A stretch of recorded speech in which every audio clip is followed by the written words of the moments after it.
throw a pitch, and then you could walk around the mound for an hour if you wanted to. Like, this is a game that doesn't have a time. That's what's unique about baseball, and I respect that. And I do like that. There isn't a 20-second half, a 15-minute quarter. Yeah.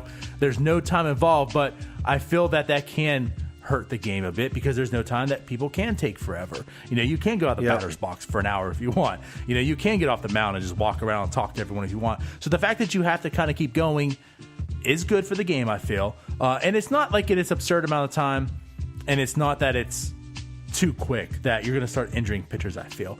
Now, the thing I think that is nice, too, is like you mentioned, they have implemented into the minors for a few years now. So obviously your Justin Verlanders haven't seen it, and that's going to be a change for them.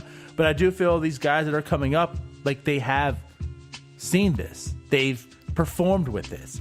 So it's not going to be a change for a lot of these young guys. Of course, the guys that are under contract, because we don't pay for old guys anyways anymore. So they're not even playing. So, for the guys that are actually playing and under contract and getting paid, they've done this to the minors. So I don't think it's a big change. So I'm cool with this. Yeah, and as far as like people are like, baseball doesn't have a clock and it doesn't need one.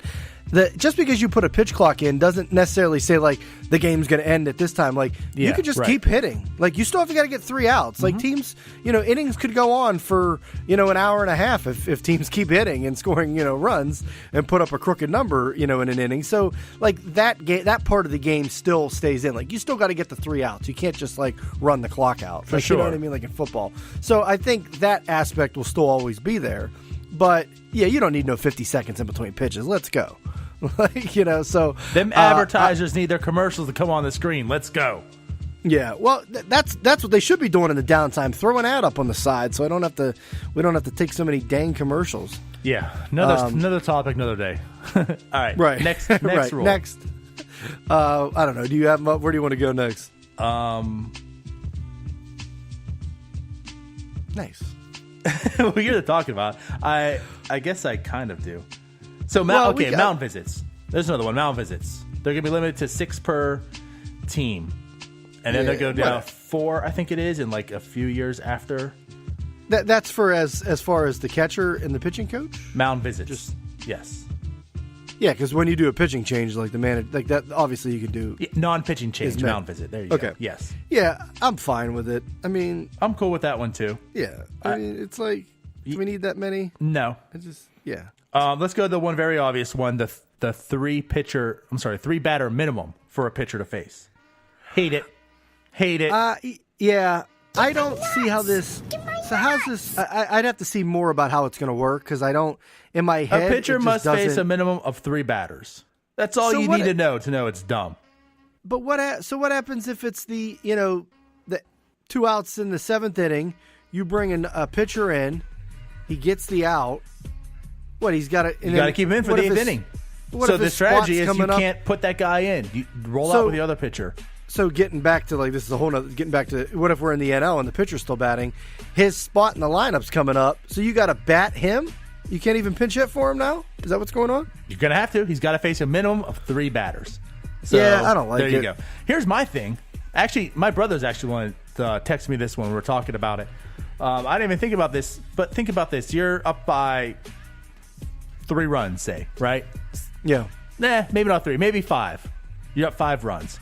You have a guy out there pitching. It's the 9th inning, right? He gives up 3 runs. Now you're in a save situation. Now you got to have, you want your closer to come in. But this guy's pitching so awful. Yeah. Like he's, the 2 batters. You got a guy on base and the next guy hit a home run or something. There's your 2 runs. Now you're only up 3 or something. Now that guy has to face the other batter. You can't even bring in your closer. You've seen it. You've seen it before. I mean, relievers come out and they just don't have it.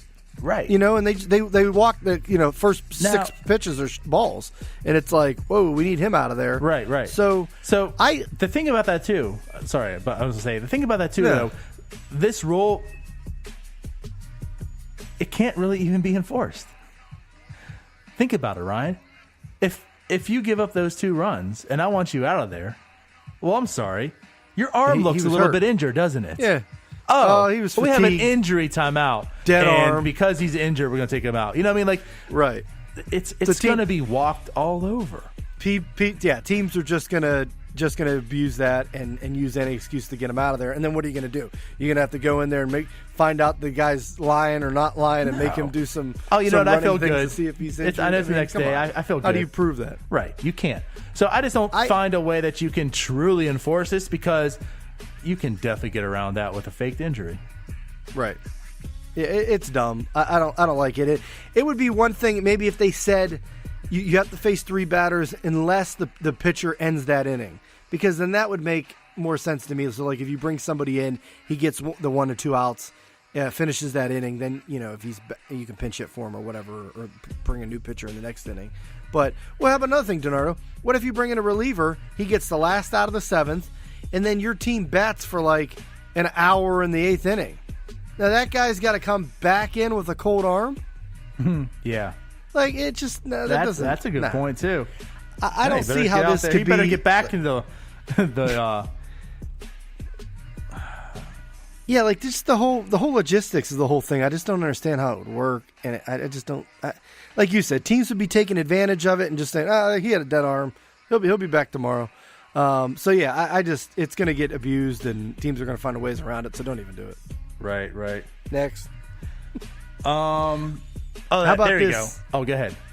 I was going to say, how about this changing the draft rules to increase competitiveness? Yes. Sorry, I thought I was on the rules for a second, and I wasn't. So hate. I do too. What is this? Now, did you see the details? Because you asked about the details about the 3-man pitcher. Did you see the details about this one? No. Okay. So it was more or less like, it's not like if you come in last place, like you're done. It's over like a course of time, which I think it's 3 years. So if like after 3 years, you're losing, like you're going to get penalized. But I still don't like that, because you could not tank and still just be bad. I mean, think about it. Anyone can sign Manny Machado. If he gets injured this year, you don't have Manny Machado. And are you going to get punished because you try, but you just were also not good? I mean, what if you were on the rebuild and you're trying to get good, and just people, the 2016 Pirates, when Kutch turns into a pumpkin and, all these guys underperform. I mean, you just don't know what's going to happen. I feel the thing, too, is like that just penalizes teams that are trying to get good. Right, and even if you rebuild, like teams that rebuild, they've been doing it for years, not necessarily tanking, but just rebuild. You have a lot of young players. You're bad for a while. Yes. Like, it just, it happens. Yes. So, it takes how many years from the guys in the draft to get into the majors? Right. So, I don't know. I just see this as, I see this and it's, here's another way that this will work out for the big markets. I mean, it's like, thank you. How many more rules? Exactly. I was going to say, I think you touched on that in North Shore 9 Live. But it's like, how many more rules can we, we already switched the thing where, you can't sign, you got to slide into the slot value and you can't go over, you're going to get penalized in the draft. Now, you're going to do something else with the draft where it's like basically awarding teams that are already winning because they're spending, double the payroll you are because you have a bigger market. It's a lot easier for a team like the Yankees to be good for a 3-year period because they can sign people. But the Yankees rebuilt and never had a losing season. Yeah, I'll tell you though. I mean, Cashman's a genius though. Cashman is a god. But anyways, yeah, I absolutely hate that rule. It does. It penalizes the small market team once again. They have windows, and I'm sorry, but baseball, it's because of you. It's because of your financial structure in the game. They can't spend the same amount of the same amount of money that other people can, and other organizations. Like, I mean, it's plain and simple. The Marlins cannot spend what the Yankees can spend right now. Period. Right. The Marlins might not even make as much money as the Yankees are spending. Like, it just can't happen. So you're going to penalize these teams because of what you have put out there as an organization to already hinder the small markets, not make it a fair, level playing field. So I just think it's horrible. I hate that. Absolutely. The next thing is the expansion of rosters, 26 men, but it doesn't expand the pitchers. It's still going to be capped at 12, so I don't like that. Yeah, that's weird. I like this. I like the proposal for the September rosters are only 28 instead of ridiculous 40. I like that. I can get on board with that.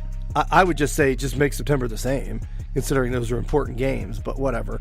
I mean, 26, I'm fine with it. For someone like me who plays Out of the Park religiously, which is a simulation game, if you guys don't know that, I could definitely use a 26-man roster from time to time. Here's how I looked at that one. And I guess like, this is another one, too. Like, I wouldn't really care.